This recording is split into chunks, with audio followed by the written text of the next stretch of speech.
সবাইকে প্রীতি ও শুভেচ্ছা।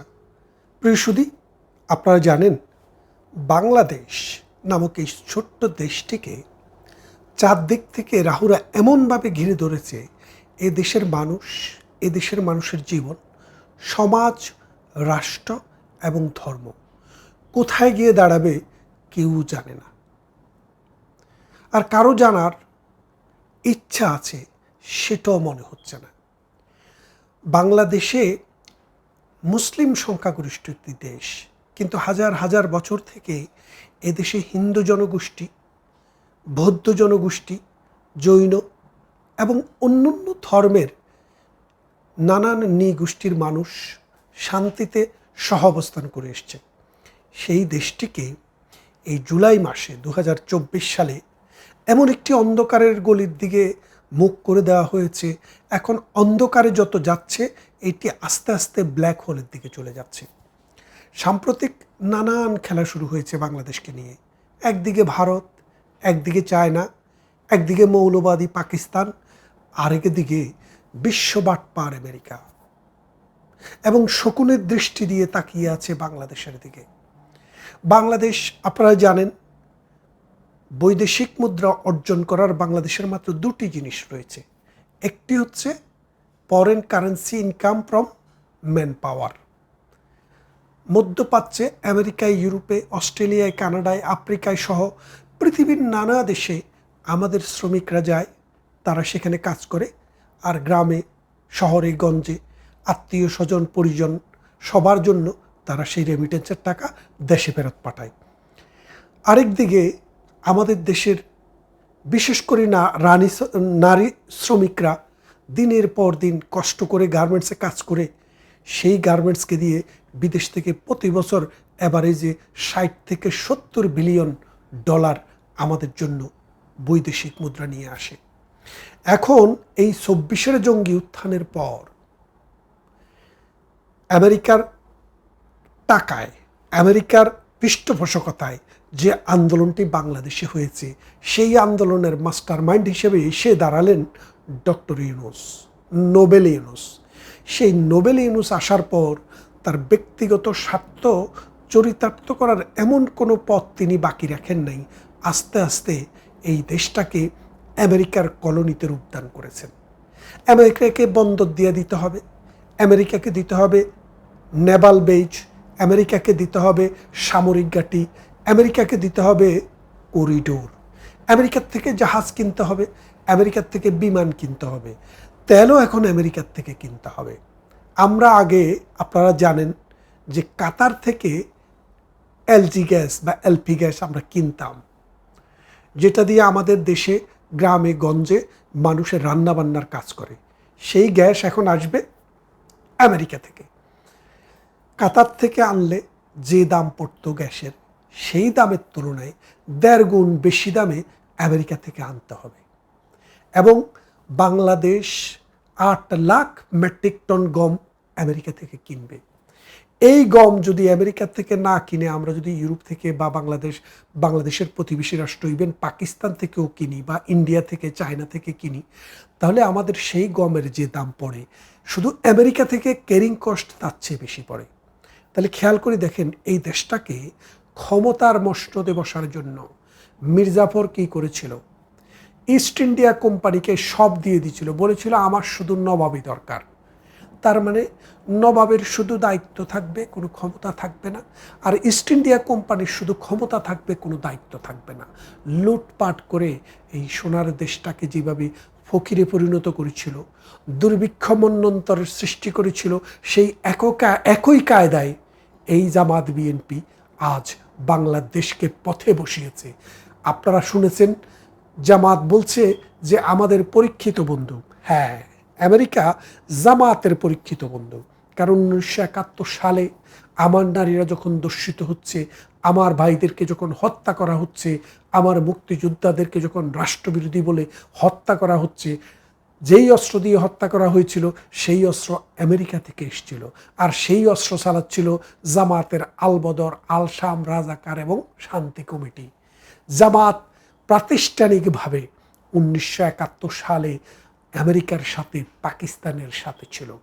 পাকিস্তান তাদের বাবা এখনও আমেরিকার সাথে আছে, যেই জন্য পাকিস্তান একবার 2 ভাগ হয়েছে, এবার আরও ভাগ হবে। তাহলে খেয়াল করে দেখেন যে তারা কিন্তু এক চুলও নড়েনি, তারা কিন্তু ওই 1971-এর জায়গায় আছে। এখন তারেক জিয়া 17 বছর বিদেশে থাকার পর তিনি মনে করলেন এই মসনদ আমার দরকার। এ দেশকে যদি শোষণ করতে হয়, এ দেশকে যদি আবার দুর্নীতিতে চ্যাম্পিয়ন হতে হয়, তাহলে তারেক জিয়াকে তো আমাদের প্রয়োজনে আছে। এই দেশ যদি ধ্বংস করতে হয় তাহলে তাকে তো আমাদের প্রয়োজনে আছে। বাংলাদেশের মানুষ একবার খালেদা জিয়াকে, একবার তারেক জিয়াকে, দুইজন অর্ধশিক্ষিত মানুষকে বাংলাদেশের প্রধানমন্ত্রী বানিয়ে ছেড়েছে। বাংলাদেশের এই মানুষদের কিন্তু আপনি প্রশংসা না করে পারবেন না। কেন পারবেন না?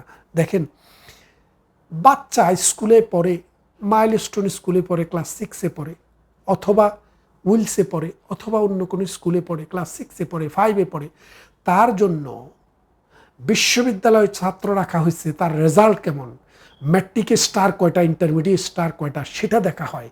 অথচ একটা দেশ চালাবে তাদের কোনো ডিগ্রি দরকার নাই, তারা ডক্টর কদম আলী হলেই চলবে। সুতরাং বাংলাদেশ প্রতিটা পদে পদে অন্ধকারের দিকে ধাবিত হচ্ছে। খেয়াল করে দেখেন, আমেরিকার সাথে আমাদের যে চুক্তি, এই চুক্তির পরও আমেরিকা গত সপ্তাহে আমাদের গার্মেন্ট ম্যানুফ্যাকচারিং প্রোডাক্টের উপরে আরও 10% ইন্টারেস্ট বাড়িয়ে, ট্যাক্স বাড়িয়ে দিয়েছে। তারপরে খেয়াল করেন, 19-এর সাথে 10 করলে 29%। আমরা গার্মেন্টস ম্যানুফ্যাকচারিংয়ে পুরা পৃথিবীতে ছিলাম সেকেন্ড পজিশনে, চায়না 1 নম্বর, আমরা 2 নম্বর। আর এখন 3 নম্বর ছিল তখন ভিয়েতনাম, এখন ভিয়েতনাম 2, চায়না তার 1 নম্বর জায়গা ঠিক রেখেছে, আর আমরা এখন 3। খেয়াল করে দেখেন, যে কথাটি শুরু করেছিলাম, গার্মেন্ট ম্যানুফ্যাকচারিংয়ে আমাদের যে আয় সেটা অনেক অংশে কমে গেছে। কারণ অসংখ্য গার্মেন্টস ফ্যাক্টরি আওয়ামী লীগের লোকের বলে বন্ধ করে দেওয়া হয়েছে। বিএনপি, জামাত এবং এনসিপির জঙ্গি বাহিনী এই কর্মীদেরকে এই যেই সব প্রতিষ্ঠানে কাজ করে সেই সব প্রতিষ্ঠানগুলোকে বন্ধ করে দিয়েছে, কারো কারো জায়গায় আগুন লাগিয়ে দিয়েছে, ব্যাংক দিয়ে, বিমা দিয়ে এদেরকে প্যারালাইজ করে দেওয়া হয়েছে। সুতরাং হাজার হাজার কর্মী এখন ছাঁটাই হয়ে গিয়েছে। বাংলাদেশের বাজার আস্তে আস্তে সংকুচিত হয়ে যাচ্ছে।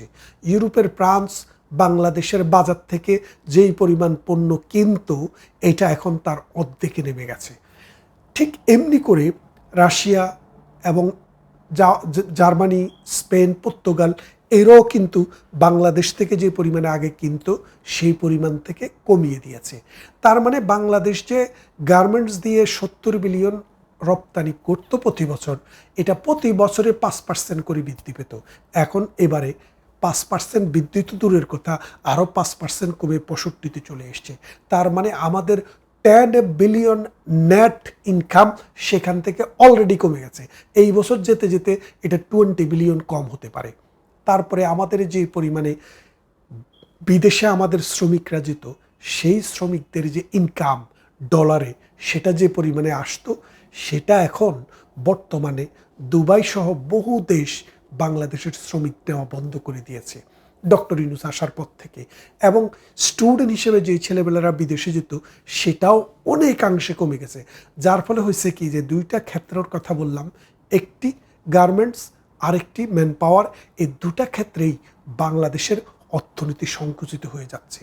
এর ফলে বাইয়া কার্ড বিক্রি করে, বাইয়া খাল বানিয়ে কুমির আনতে পারবেন, কিন্তু সেখানে মাছ আসবে না। ফলে বাংলাদেশ আসলে তার গন্তব্য হারিয়ে ফেলছে। বাংলাদেশে রাজনৈতিকভাবে অস্থিরতা আসছে।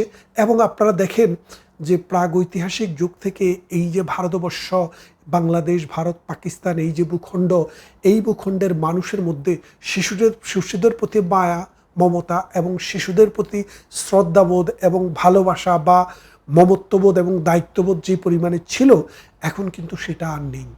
প্রতিদিন মসজিদে, মক্তবে, মাদ্রাসায়, এতিমখানায় এই শিশুদেরকে মৌলানারা বলৎকার করছে। যারা আল্লাহর আইন চায়, সৎ লোকের শাসন চায়, তাদের সেই সৎ লোকেরা পতিতা নিয়ে ধরা পড়ছে নিম্নমানের হোটেলে। ঠিক এমনি করে বাংলাদেশটাকে প্রতিনিয়ত আস্তে আস্তে মানুষের যে শ্রদ্ধা ভালোবাসার জায়গা ছিল, আস্থার জায়গা ছিল, সেই ধর্মের যে বেসটা ছিল, সেখানেও কুঠারাঘাত হচ্ছে। অসাম্প্রদায়িক চেতনা এই দেশ থেকে চলে গেছে।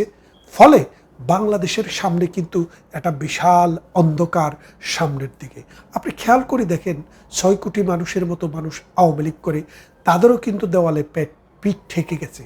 তারা যখন এই পিঠটা যখন দেওয়ালের সাথে একটু ঠেকিয়ে যখন সামনের দিকে তাকাবে, 6 কোটি মানুষ কিন্তু 1 কোটি করে, একজন করে ধরলেও কিন্তু 12 কোটি কিন্তু যুদ্ধে চলে আসে।